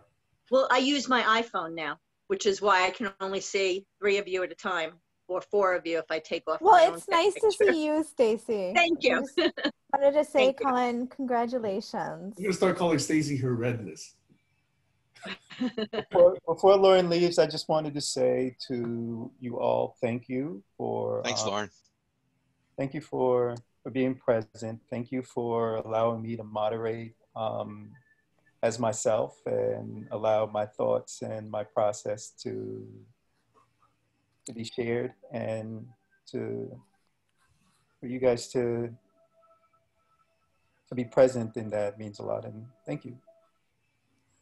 Also, hopefully before Lauren leaves, Lauren, we've been going through a series of Saturdays where one person brings a topic and their moderation facilities as an experiment in flow. So we've gone through almost everyone except perhaps for Joshua and Jaswinder and myself. I think everybody else here has already gone. So I wanted to see if this is something that you would enjoy taking an opportunity to do with us at one of these Saturdays, which is really leading into the question, Jaswinder, I know you were not feeling well the weekend you had the session, which is why I include you in the list of people who should still be scheduled. Joshua, you, I believe, said you prefer the date right after the 1st of June or the 28th of May, I think. So I'll slot you there. And so Jaswinder, I wanted to see if you wanted to take next week, since it is not yet booked. And if not, then Lauren, would you like to join us again next week? And if not, then we have 2 other possibilities, but let me just leave it for there for now. Yeah, I've been really into, I've been developing new ways to facilitate and to do note-taking and finding the gems. And so I'd be really interested in finding some old gems and people's kind of favorite parts of the discussion, and seeing how we do that, and like, you know, the barn raising greatest hits. So is that something you'd like to try next weekend or the following? Yeah, I could do that. Great. I'd like to sign you up for what's today, the 9th. So that would be the 16th. Okay. Great. Lauren, thank you so much. So if that's the case, Jaswinder, would you like to take the 23rd? That would be 2 weeks from today. There is a possibility of that. I'm not going to confirm it till a week or so. Okay, let me pencil you in for that. And so let me also pencil you in for Joshua on the 30th. 30th is the first Saturday after the 28th, I believe, Joshua, which is when you said your data rates reset. So great, I'm gonna pencil those 3 in, and then I'm gonna pencil myself in for that week after Jaswinder, unless we have new participants. So it's going to be Lauren, just when they're possible, Joshua, and then myself. Cool. Thank you very much. Bye-bye. Hey, and actually, to everyone who actually comes here and does this, it takes some courage to do this. I really want to thank you guys for bringing your topic of focus, your moderation skill, your trust in that everybody wants to, see, you and your topic and really contribute to the focus here. So I really appreciate everybody's generosity in supporting that and everybody's willingness and courage in stepping up to take that moderation and focusing role. So thank you so much.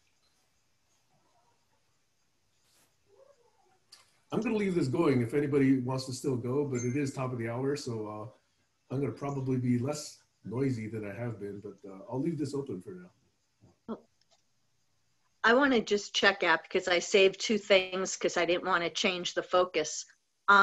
One thing I wanted to address, what Jaswinder was saying with Colin and everything, is that I think it's really important that when we get into those conversations that we know might make people uncomfortable, we're not doing it with the sole purpose of making the person uncomfortable. We're doing it in spite of that.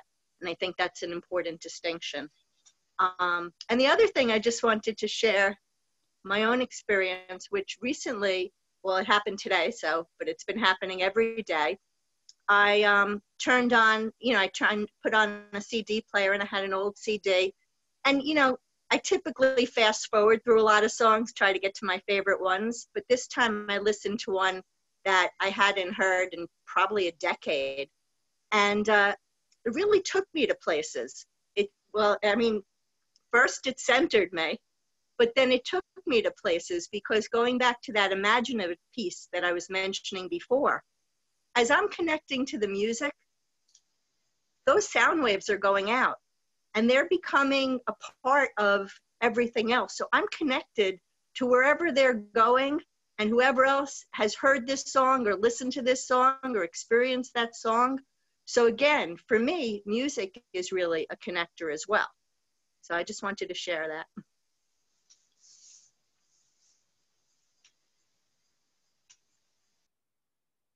Do we get the privilege of knowing what this record is? This song today was a Michael Frank song called Coming to Life. Thank you. You're welcome. I'll send it to you when I get off. I had a send it to me too. I had a similar experience, and the song was Neil Diamond, Love on the Rocks. I'm not connected to that one. Yeah, I'm connected to that one. I'd like to say how much I like Lauren's idea of harvesting the gems, because that speaks to what Eric was saying about our takeaways. It also speaks to the value of us leaning into these conversations to think that what I've said today might have been a gem, or what I really intended to say. Was it important enough for me to take everybody's time to say what I had to say?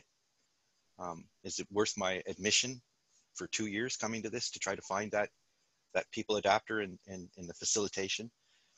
And Lauren talking about going back to get gems is very key, I think, to the retrospective of what it is happening. Not just every week something new. Like, how do we feed back into that? How do we refine it, produce it? Not confine it or constrain it. How often do we reflect on what other people have said? So I've challenged people before to go back into the videos and find where they think they've said what things they needed to say, or what is it here you're here to say? I think Phalan did a great job of focusing in on what he tried to say. I tried to focus in on what I wanted to say. So I think that's been a theme. Maybe not for everybody here, but for some people. And I think part of the purpose of the PKE spinoff was to try to shine our gems, as silly as that sounds, or at least find them, or take part in other people's and appreciate them. So I think going back and finding those gems is probably one of the most valuable things we could do. in moving forward. Anyway. Thanks, Colin. Jaswinder, you've got your hand up, and then I'd like to go. Yeah, based just on Colin's just a idea, very so- quickie, following on from Colin, the gems, that is what awareness is. That is what we want and require. We store and we share at the appropriate time. How do we discern the appropriate time? If somebody starts talking about whatever subject it is, if it's a 10-year-old and riding a bicycle, then you go back to being a 10-year-old when you learn to ride a bicycle. If somebody's talking about becoming more aware, then if you are aware, then no doubt you will remember your own journey and you slot it in there. It's total awareness. The more you repeat your own story to yourself and how you arrived where you are, the more of it you will remember. And if you write it down, that's even better. And if you want to share it, fine. If you don't want to share it, the decision is entirely up to the individual. The decision is entirely up to the individual. I today felt that perhaps I might be able to share some of it, and I did. And there's a whole lot more which is worth sharing, but unless the signals are there, I won't share it. Some of it can be pretty upsetting. I'm complete. Okay, so let me suggest something. Lauren may have seeded this in her mention of harvesting, and Colin resonated with it, with this gems idea. Would it be too much to ask each of us to go through the last 3 years and identify one gem that you think most represents what you'd like to bring, or was a particularly good expression of something that you feel strongly about? Would you be able to bring that? And by that, I mean a link to the video and a specific time in the video that represents. Would that be asking too much for next Saturday? It would be nice if we could achieve that. I'm also thinking that as a forward-looking challenge, if we can't think of one right off the bat, can we plan on making one and being aware when it happens so that we can harvest it easily or build upon it? That's the whole intention, the way I see it. But yes, we can go back, but that's a chore. See, I think you're proposing something that I think is in addition to what Lauren was proposing. So Lauren was saying, let's go back and, you know. No, I agree. I'm not saying not to do what Lauren said in any way, and I think that's valuable. But in lieu of not being able to do that, I think the real lesson, from my point of view, is to be able to keep producing them and being aware of it, and easier to harvest and build upon. To always look forward, and whatever I've said today, to see if I get any feedback from that. I'm glad to see I am getting more and more feedback, and to add to that. And I've been doing that ever since I came here, and I intend to carry on that way. As to reviewing the whole video and saying, well, yes, I meant to say that. No, I didn't mean to say that. No, I think the responses I gave today are pretty much appropriate. In fact, if anything, I held back because I didn't get the appropriate response backwards. There was some reticence on part of the protagonists, which will change. I know it will change. And I look forward to having the same conversation with the additional information. I'm complete. In that case, I agree that, for example, I went and found some gems that Sam had said and posted them, cut them out of the video and, you know, dressed them up in a little announcement. Here's a gem from Sam, you know, and if I was able to have infinite time, I'd probably, you know, spend a lot of time going and finding gems for people. So I'd probably find some also of Jaswinder and Josh and Alex and all kinds of people and put what my impression of their gem is. So I don't think we should restrict it just to the gems that we have, but the gems we find at other people, because then you're fully listening. But it is a big task, Sam. And I think it is the intention Yeah, I'm not saying really do good. more than one. One would No. already be a step forward. Yeah, no, you're suggesting we start with pebbles, and I agree. But I'm talking about, you know, getting boulders. You're right about that. And by the way, there is that Facebook Messenger group where you could post it, you could put it in Trello, you could put it wherever you blog, you could put it into a map, you know, whatever, okay? But just share it in some way. That would be my request. Just as a self-plug, I've been playing around with my own blog, my new blog based on GitHub. So it's supersametry.com. Okay, so that's where I'm going to put my little blog into. I prefer to stay anonymous. I decided a long You're not time anonymous anymore. ago. You're on the record. I just You've wanted been outed.